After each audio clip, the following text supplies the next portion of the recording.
तो नमस्कार। आज हम पढ़ेंगे केमिकल काइनेटिक्स का टॉपिक का नाम है रिएक्शन रेट।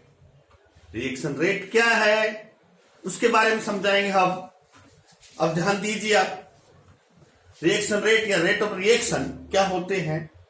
मान लीजिए कोई अभिक्रिया संपन्न हो रही है, उसका रिएक्शन रेट क्या होगा ये समझाएंगे इस वीडियो में। Change in the concentration of reactant or product at a unit time of any reaction is known as rate of the reactions। आपको पता है किसी भी अभिक्रिया में ये रिएक्टेंट है और ये प्रोडक्ट। क्लियर। अब समय के साथ रिएक्टेंट ए की सांद्रता में जो परिवर्तन हुआ उससे भी रेट ऑफ रिएक्शन कहते हैं, या पी प्रोडक्ट की सांद्रता में जो परिवर्तन हुआ उससे भी हम रेट ऑफ रिएक्शन ही कहेंगे। तो we can say the change the concentration of reactant और product of any reaction at a unit time, that is known as the rate of the reaction, but it is not a true definitions because the rate of the reaction change with the concentration of the reactants। क्योंकि जैसे जैसे अभिक्रिया आगे बढ़ती है reactant की सांद्रता परिवर्तित होती है, तो रेट ऑफ रिएक्शन भी परिवर्तित होगा, एक स्थायी तो रहेगा नहीं। अब हम कैसे कह सकते हैं किसी अभिक्रिया का वेग इतने सेकंड पर लीटर है, कैसे कह सकते हैं? ये कह ही नहीं सकते, क्योंकि कंसंट्रेशन समय के साथ चेंज होती है। तो कंसंट्रेशन चेंज होगी तो रेट ऑफ रिएक्शन भी चेंज होगा। इसलिए जो ये डेफिनेशन दी गई है ये एक्यूरेट नहीं है, उपयुक्त नहीं है। इसे सामान्य वेग की परिभाषा में शामिल नहीं कर सकते, क्योंकि जब जैसे जैसे आगे बढ़ती जाती है तो प्रोडक्ट की कंसंट्रेशन बढ़ती जाती है और रिएक्टेंट की कंसंट्रेशन घटती जाती है। ये ग्राफ दी गई एक टाइम और कंसंट्रेशन के बीच देखा रखा है। जैसे जैसे कंसंट्रेशन रिएक्टेंट की घटती है वैसे वैसे क्या होगा, अभिक्रिया वेग भी घटता जाएगा। लेकिन कभी भी अभिक्रिया वेग नेगेटिव नहीं होता और नहीं कभी शून्य होता। अभिक्रिया वेग कभी भी शून्य नहीं होता है, अभिक्रिया हमेशा जारी रहती, शून्य नहीं होता, और न ही कभी अभिक्रिया वेग नेगेटिव होता। इसलिए रेट ऑफ रिएक्शन की जो ये परिभाषा है ज्यादा उपयुक्त नहीं, ये रियल रेट की परिभाषा नहीं है, वास्तविक वेग की परिभाषा नहीं है। जो फिर सुन लीजिए, rate of reaction depend on the concentration of reactants due to the concentration change with the time of the reactants। तो rate of reaction is also change with time of any reactions। तो ये परिभाषा उपयुक्त नहीं है। मतलब इकाई समय में किसी अभिकारक या उत्पाद की सांद्रता में परिवर्तन अभिक्रिया वेग की परिभाषा दी गई है, लेकिन ये उपयुक्त नहीं है। क्योंकि जैसे जैसे हम आगे बढ़ते हैं अभिक्रिया वेग क्या है, सामान्यतः घटता जाता है, क्योंकि अभिकारक की सांद्रता घटती जाती है। हाँ, इस डेफिनेशन को हम एक we can say the average velocity, औसत वेग कह सकते हैं, क्योंकि एक यूनिट समय में जो कंसंट्रेशन चेंज होती है उसी के अनुसार rate of the reaction change होता है। तो इसको हम एक औसत वेग कह सकते हैं। ध्यान दीजिए, the above definition of the rate of the reaction is not correct because the rate depend on the concentration of reactants।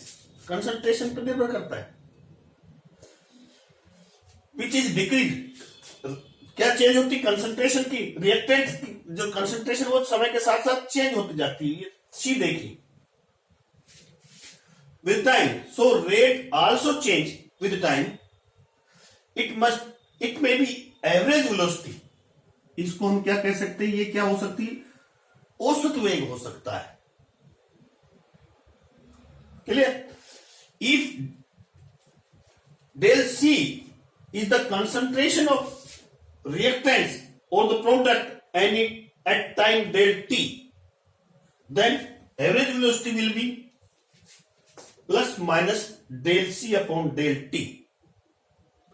अब ये कह रहा है मान लीजिए एक आई समय में डेल टी में जो रिएक्टेंट या प्रोडक्ट की सांद्रता में परिवर्तन कितना हुआ, डेल सी, तो एवरेज वेलोसिटी होगी plus minus del C upon del T. या प्लस का चिन्ह है, का मतलब है means the concentration of product is increase with times.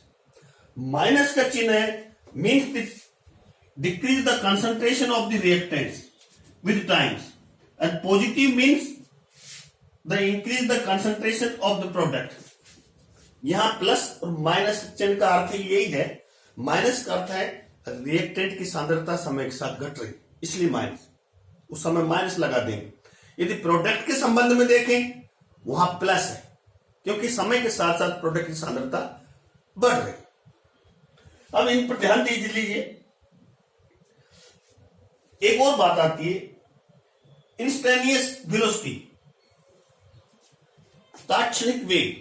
तात्क्षणिक वेग मतलब इतने बजे अभिक्रिया का वेग क्या है, किसी क्षण विशेष पर किसी अभिक्रिया का वेग उसका इंस्टेंटेनियस वेलोसिटी कहलाती, तात्क्षणिक वेग कहलाती। मान लीजिए ये पॉइंट सी ध्यान दीजिए। इस समय इस अभिक्रिया, जो अभिक्रिया हो रही है इसका वेग क्या होगा, ये इसमें दिखाया गया है। इसमें देख सकते हो यहां इस समय मान लीजिए अभिक्रिया का वेग क्या होगा, ये अभिक्रिया का वेग होगा किसी क्षण विशेष पर।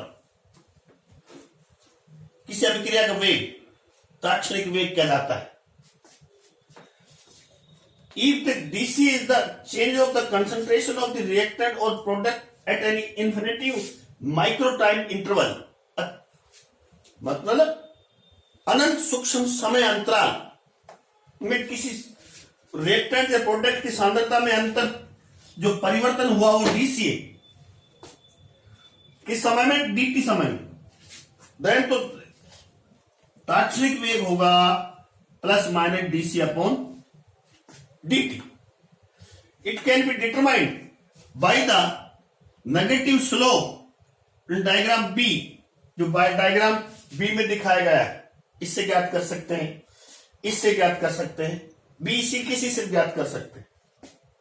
तो आप समझेंगे रेट ऑफ द रिएक्शन क्या है। रेट ऑफ रिएक्शन की एक कोई सामान्य परिभाषा हम दे नहीं सकते, जनरलाइज डेफिनेशन इसको दे नहीं सकते। क्यों नहीं दे सकते, क्योंकि rate of reaction depend on the concentration of the reactants. The concentration of the reactant is decrease with time, तो rate of the reaction also decrease with time. It is not a fix, it change with time. It means this definition may be the average velocity definition. अब इसकी सहायता से हम किसी भी अभिक्रिया का प्रारंभिक वेग, डिटर्मिनेशन ऑफ इनिशियल रेट कैसे ज्ञात करेंगे। इनिशियल रेट डिटर्मिनेशन करने के लिए आप इस डायग्राम पर ध्यान दीजिए, डी पर। यहां कंसंट्रेशन ऑफ रिएक्टेंट है, इधर टाइम है। ये ध्यान दीजिए स्लोप, यहां से ये जो जीरो है, टी बराबर जीरो, एक सांद्रता यहां डॉट डॉट डॉट लाइन खींच लीजिए आपने। अब OA अपॉन OT, इसकी सहायता से हम इनिशियल रेट ज्ञात कर सकते हैं, प्रारंभिक वेग ज्ञात कर सकते हैं। बोले सुन लीजिए, प्रारंभिक वेग ज्ञात करने का मतलब जब अभिक्रिया आरंभ हुई है, स्टार्ट हुई है, मतलब T बराबर जीरो स्टार्टिंग हुई है, उस समय अभिक्रिया का रेट क्या होगा, वेग क्या होगा, वेलोसिटी क्या होगी, यही अब प्रारंभिक वेग है। उसको ज्ञात करने के लिए ये इस ग्राफ पर ध्यान दीजिए। Concentration of reactants, time, zero यहां t बराबर जीरो से यहां से आप इसका स्लोप देखिए, ऋणात्मक स्लोप, नेगेटिव स्लोप, क्योंकि यहां हमने कंसंट्रेशन ली है रिएक्टेंट की, तब इसलिए इसका नेगेटिव स्लोप आएगा। और OA अपॉन OT की सहायता से हम जो मान आएगा वो उस अभिक्रिया का प्रारंभिक वेग होगा। तो आज हमने आपको रेट ऑफ रिएक्शन बताया। रेट ऑफ रिएक्शन क्या है, रेट ऑफ रिएक्शन की वास्तविक परिभाषा हम कैसे समझा सकते हैं, what is the definition of the rate of reaction. It is the not a true definition because state I say it is depend on the concentration of the reactants, और concentration of reactant decrease with time, so rate of reaction also decrease with times. Thank you very much. Best of luck.